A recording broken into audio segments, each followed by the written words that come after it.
Hello folks, Alex Bubble here with our channel Bubbly Alex and Laura, and this is Ego Talks, 15-minute quick conversation on topics that I don't know. My lovely wife Laura Bubble surprises me with, and see what Ego Talks. Over here there's a subscribe button, so follow us, subscribe us, comment. So Laura Bubble, hit me with what are we going to talk about today?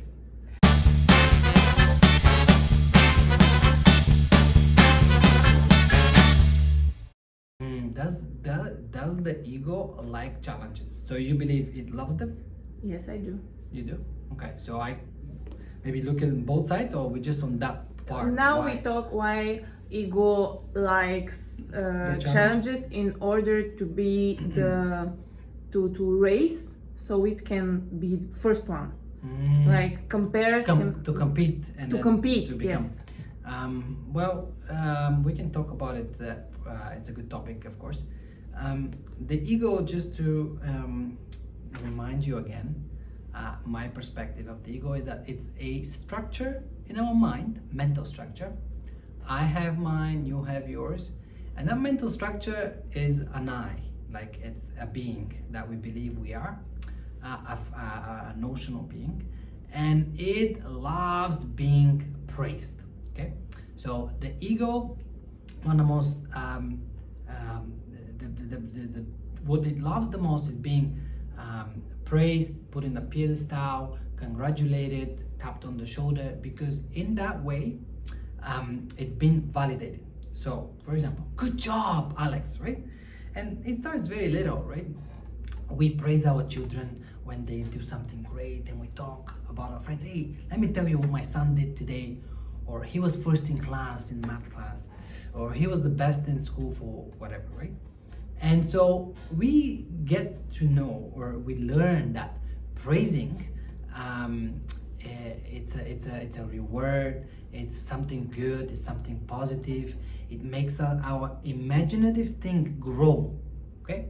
Because I have my ego self, right? Alex, the name, the age, the whatever. And the more it gets praised, the bigger in my mind it gets, okay? Everybody loves me, I'm very liked, I got first place in class, in work, in life, okay? So what happens is, you praise something, that means one, it's real, you believe it's real. Now it becomes even more real because other people praise it, okay? So I have no doubts I am that person that runs the fastest, eats the most. I mean, there's all sorts of challenges out there, like how many hot dogs can I eat in 1 minute? Obviously that's a painful challenge, because eventually how many hot dogs you can eat, it's gonna hurt your stomach and you're probably gonna go vomit, right? So it doesn't have any benefit to the body in any way. The benefit is to the mind, to the ego in particularly, saying I did it, or I tried. And there are things like, oh honey, I know you lost, but you tried, good for you. So you see, when we are in competitions, we get praises in a different way, even if we don't win, which is funny, right? We encourage the person for trying. So to wrap that first part is that the ego loves challenges because it validates its existence, right? Because it compares to other egos, okay? John to Josh to Mike to Tom to whoever, right? Other egos, right? And so it's not a human being I'm competing against Tom. So it's not a human being, right? I have in my mind Tom is faster, but I'm gonna win this time. So I'm compared to different ego, which means my ego is real. I believe in it. I'm gonna fight and I'm gonna win. I'm gonna work twice as hard. I'm gonna achieve my dream. Okay. Wait, because you're kind of answering all my questions ahead. Okay. Now let's talk. How does a win make the ego feel? When it wins or gets the challenge, right? When it wins the challenge. Okay, so when you talk about challenges, you're more talking about competitions. Competitions. Something you can win. There's an award, races, reward. yes. Okay, so even more so there, because when you win something, what happens, right? Sometimes there's medals, there's awards, right? There's some kind of award, yes. Or obviously there's a recognition. Maybe they say your name on the stage, they show you on TV or in the local newspaper or in school. Your ego and the image, right? This is my physical image. Mental, physical. I am in the newspaper. I start to feel more important and bigger, right? I inflame my ego bigger, right? So how come the ego wouldn't like it? It gets bigger, stronger, and more real for you, right? I won. You have no doubts that it exists, right? It's not a mental something that I invent and I fight for it. It's real. It's winning awards. Okay. Now let's see how much can the ego make us sacrifice in the name of the first place. You know, during my life, I've seen a lot of different scenarios, and to be honest with you, I've wondered what it depends on. Why are some people more competitive than others, right? That's not everybody is equally competitive. We all have egos, but we're differently competitive. Like we see a race of 20 people, some are very competitive, some are somewhat competitive, and some are not too competitive. And I think right there it shows how big of an ego the person has, right? So the more competitive a person is, the higher the ego, because the more competitive I am, I need to prove something to myself that I can do it. I want to prove to somebody else that I can do it, and to everybody else. And also to the other people that I'm competing with, I want to show them I'm better than them. So the bigger your ego is, the more you're going to sacrifice time, diet, exercise, sleep, whatever you need to sacrifice. So that imaginative reward, like, wow, if I only get this. You see, I'm going to tell you one of the most important things that a human being can learn in their life. You want to hear it? Only something that believes it's small and incomplete can want to add something to itself. Meaning the ego always sees itself as not enough. But if I get that award, I am complete. I'm better, I'm bigger, I now got it. If it doesn't think so, why would you compete? Right? That's the more, if we get this and say, oh, well, that's why I always want more, or in a competition or in life.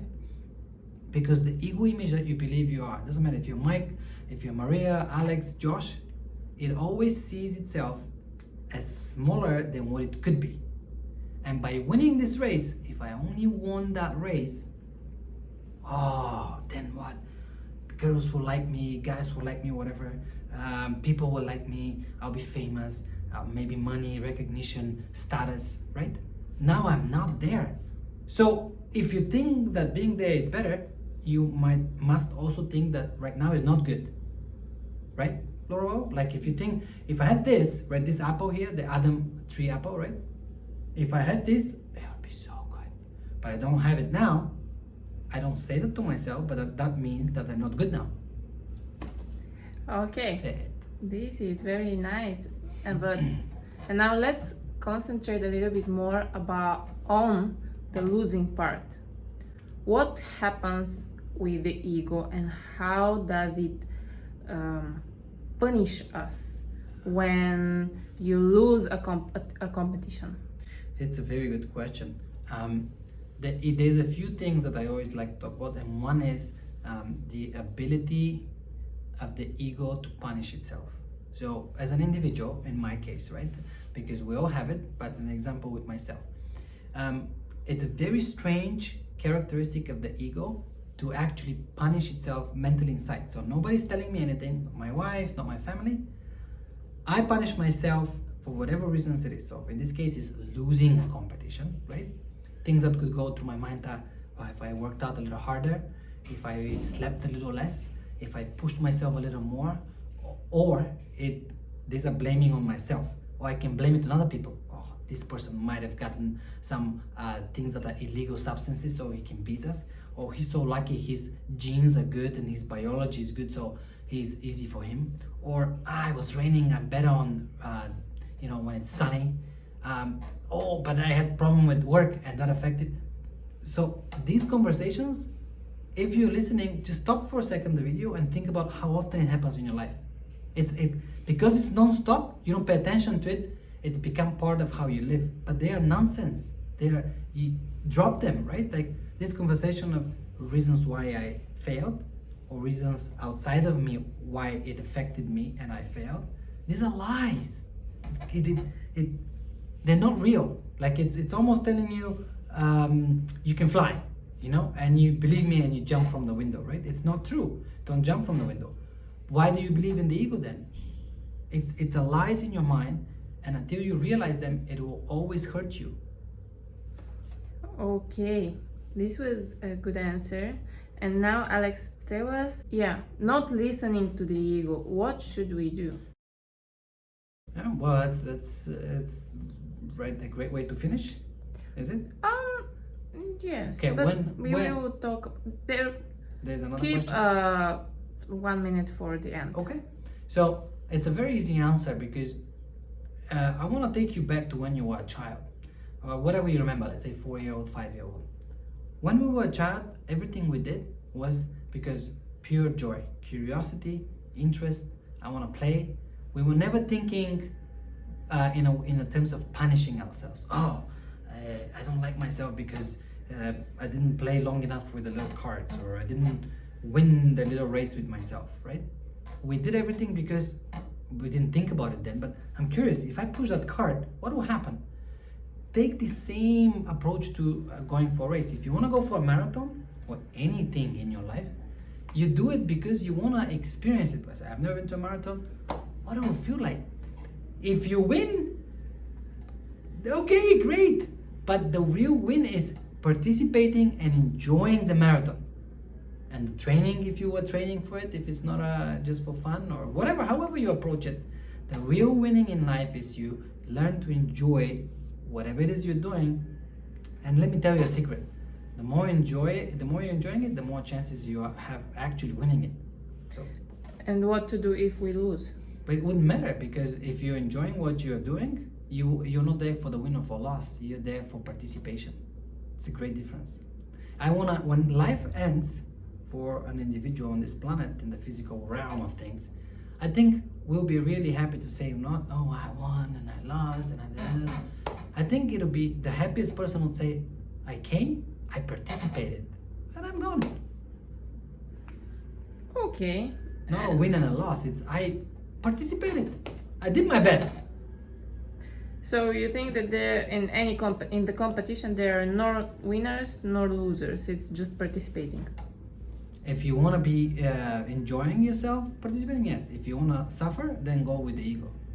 Okay. So in the end, there was what actually I wanted to talk competitions, not challenges.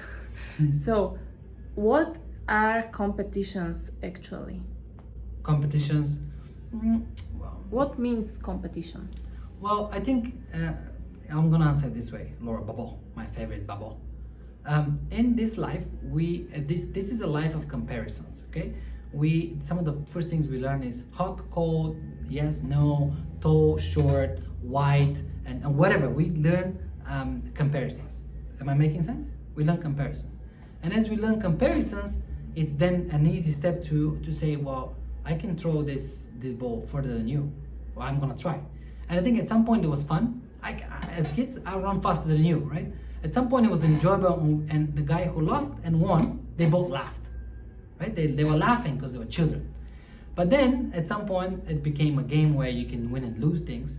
And then over time it's become a commercial thing where there's money involved, recognition, and the ego is being involved a lot more. So suffering is much more now than I think when games started, competitions. So they can be fun, not when the ego is involved to that level, right? Okay, so that was Ego Talks on the topic of competitions. Laura Baba said challenges, competitions, challenges in a way of competitions. I hope you liked it. If you have topics, and you do have topics that you'd like us to talk about and relate them to the ego, how ego thinks and talks about that topic, write it down here after you subscribe and like us. Honestly, share your opinion. This was Alex Babo and Ego Talks. And until next time, and until then, don't forget, don't struggle. Babo.